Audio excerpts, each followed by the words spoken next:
is the right amount. There's really a empirical relationship between action and relief. And it doesn't mean that every single person likes it that way, but it is, as far as playability, it turns out to be true.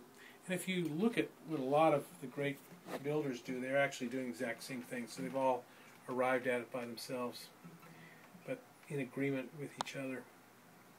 The truss rod, which in this guitar is on the inside and all the way up against the block, about 4 inches in. It takes a tool to get to it.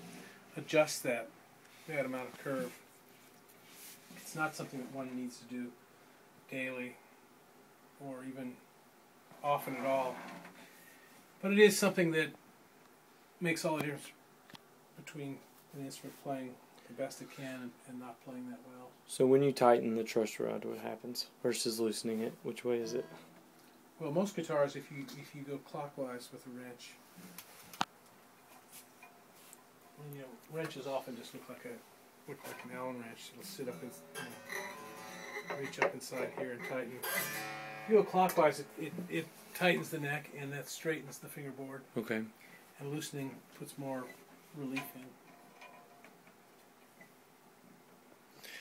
So really, it's about a relationship between the string and the fretboard and the relief and the action that makes the guitar the most playable. And the player. And the player. Yeah, and it has to fit, and it becomes this ecosystem of perfection. It really is about a relationship.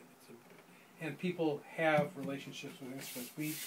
We very much find ourselves being in the middle of that relationship, trying to make sure that people are happy with in their relationship with their instrument. And that means figuring out what they do and what their instrument does and how those two things work together and